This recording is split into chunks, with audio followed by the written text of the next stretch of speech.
Good morning. I am Morning. Amy Landalt, and I am an acupuncture sleep specialist from North Shore Acupuncture Center. But today we are not talking about sleep. If you haven't seen the series that I've been doing, I've been talking to different businesses and nonprofits in our community that have been giving back in different ways during COVID-19.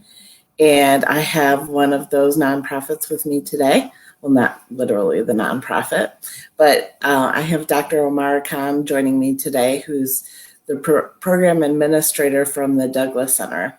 Thank you, Yes. Dr. Khan. Thank you. Thank you for having me. So usually we start by talking about what the organization is doing related to COVID-19, but in this case, I think it would be easier to make sure people know what the Douglas Center is and what you used to be doing normally on a day-to-day basis before all this happened. Yeah, absolutely. So just to kind of, give a little bit of background. I joined the program about a year ago, and my initiative initially was health and wellness, creating a health and wellness program for our participants here. And I wear a couple different hats, so I do program administration as well. The organization itself is in its 22nd year. They celebrated 21 years in March. And the Douglas Center is actually a community day services program for adults with intellectual and developmental disabilities or special needs. And we see about 140 or so, close to 140 or so participants daily throughout the weekdays.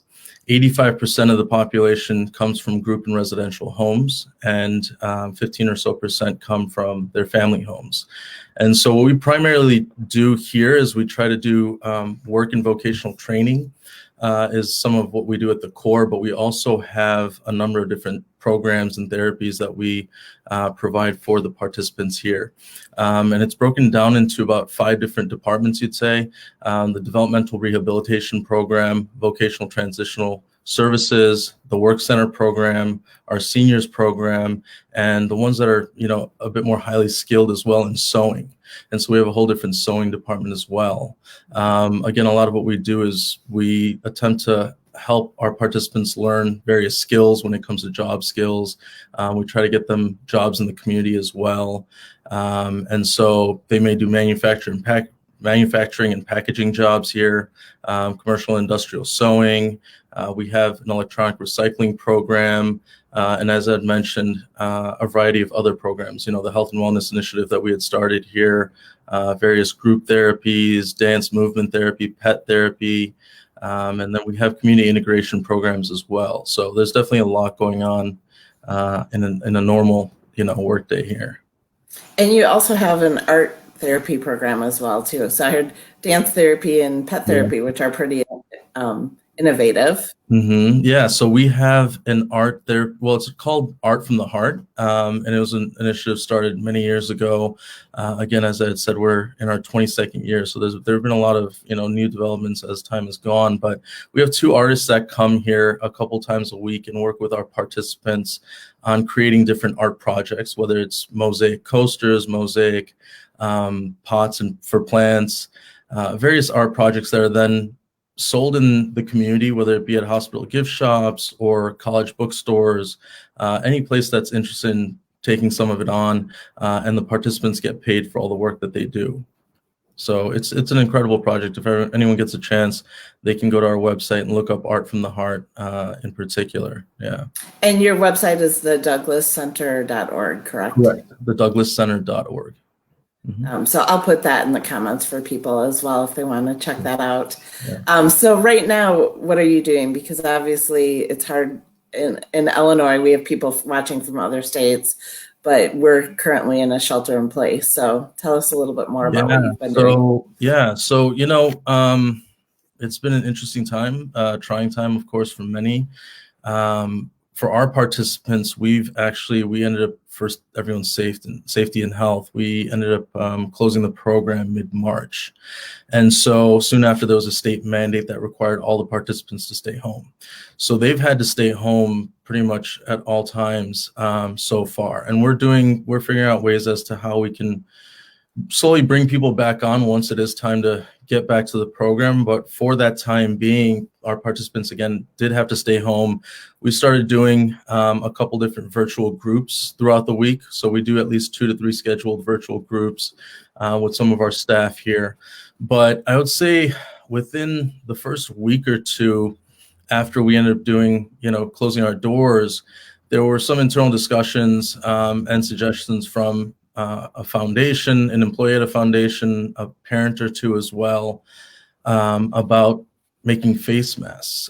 We have, as I'd mentioned, the sewing department here, which I think may be unique to the area as far as the capacity that we have.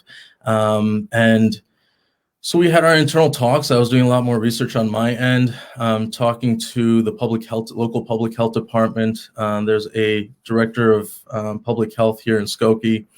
And so I'd been in touch with her. She was providing me some information as far as state guidelines and rules and regulations.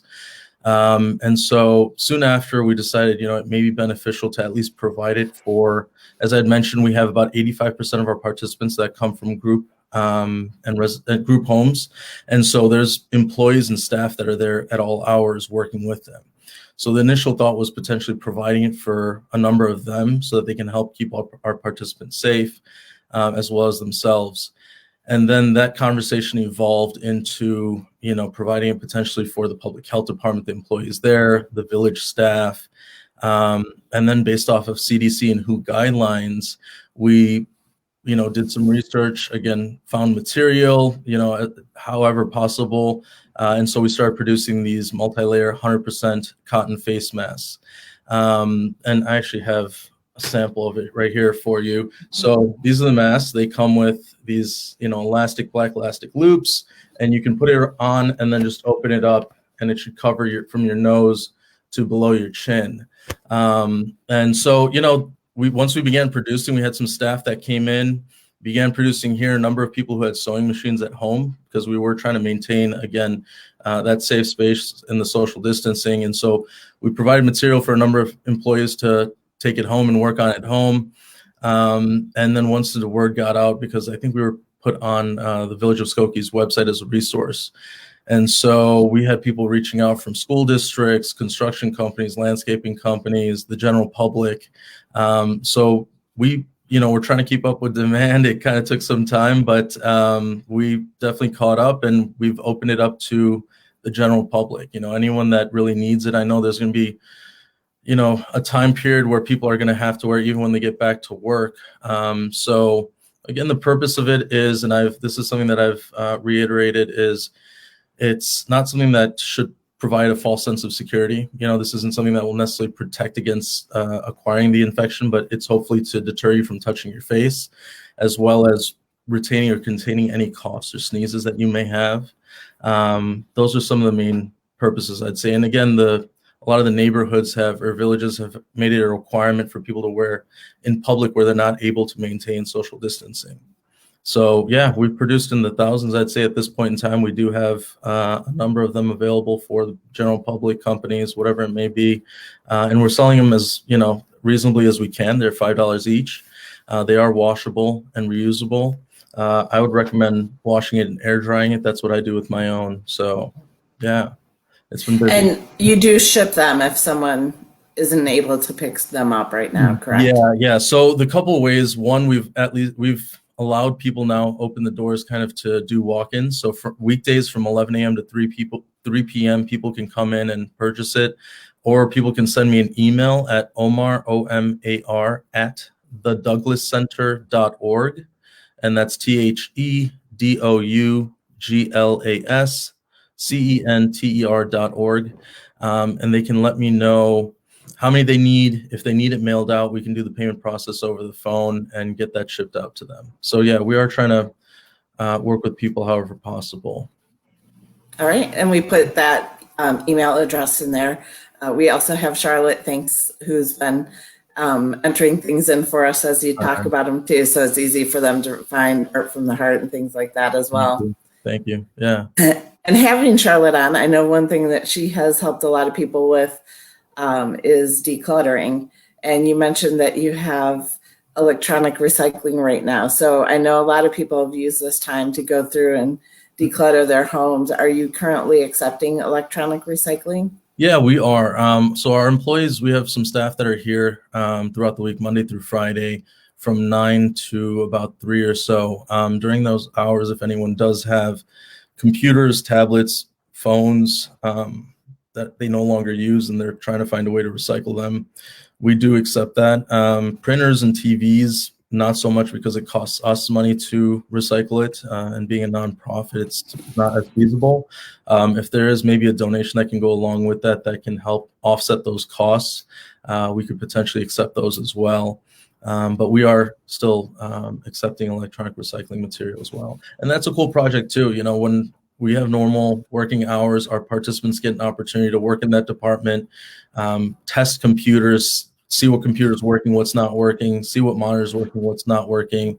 And some of the plans were to bundle that up and then provide that back to people in the community, potential inner-city schools, and, you know, maybe at a cost-effective rate for anyone that is looking to purchase computers for a cheaper cost as well.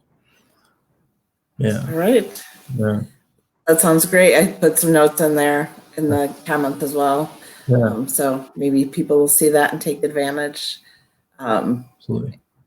And it looks like I have a typo there.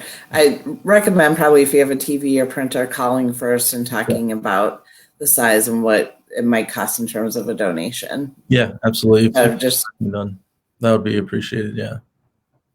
All right. And if people want to support you, is the best way to go to douglascenter.org and provide a donation, or what else can be done to support you right now? Yeah, so we take donations in various ways. I mean, some of the ways, we also have a program that started called Flowers from the Heart, where there's a group of seniors that had come in and they would take flowers that are being given away by various grocery stores and things like that. They were bundling that up and providing that to nursing homes, rehabilitation centers, things like that. All that's obviously been put on hold recently, but a number of people were donating vases for that, materials for Art from the Heart. But the thing that I think would help the most, of course, as you had mentioned, is if you go to the douglascenter.org's website, there's a donate button on the top right-hand corner. And anywhere from now until I believe June 1st, there's an organization called the Coleman Foundation. Any donation that's given through that donate button on the website, Coleman Foundation is tripling that. So it would definitely be helpful, especially during these times, of course. And, you know, a lot of that money, just to kind of provide people with an insight as to what that goes towards, we've started, again, a lot of these extra tertiary programs, you could say, things like a sensory therapy room, which we have, which has been beneficial for our participants, a little sports area for health and exercise and outdoor activity for our participants. That's something that if anyone comes and tours the facility, they can definitely see. But there's a lot of extra programming that we've been able to add to the nonprofit as a whole. And a lot of that has been through donations. It wouldn't be really possible otherwise. So, yeah. And people can follow you. Is there social media that you guys are active on that they can follow you with? Yeah, you can find us on Facebook. The Douglas Center's website is on there. We do also, if you go to the website, the douglascenter.org, there's an opportunity to sign up for a newsletter, so you can kind of stay up to date as to things that are going on, how you can potentially participate. You know, a lot of what I try to do is educate the public as much as possible. There are unfortunately still many taboos and ignorances regarding intellectual and developmental disabilities and special needs. And so whatever we can do to provide education for our communities as well, I really want to do that through some of the social media platforms, as well as our newsletters and the website as well. All right. Yeah. So another way people can help if they don't have money right now, if they're strapped on cash, Absolutely. They could just share your Facebook page to bring awareness to your organization or this interview as well. Yeah, absolutely. Absolutely.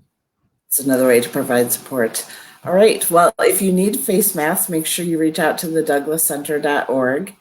And again, I'm Amy Landolt from North Shore Acupuncture Center. Tomorrow, we will be talking to the Evanston Rebuilding Warehouse and what they're doing. Thank you, Dr. Khan, for taking some time and joining us this morning. Well, thank you for, highlighting various businesses and organizations in the area. I think it's really appreciated. And again, I've watched a number of the interviews as well. So seeing what a lot of the local community organizations and businesses are doing, it's really heartwarming and uplifting, I'd say. So thank you so much. Thank you. Yeah, it makes my day, that's for sure. Yeah, absolutely. Thank you for everything that you guys are doing for the community, obviously way beyond just this time period. Thank you. Thank you. Bye. Bye. Take care.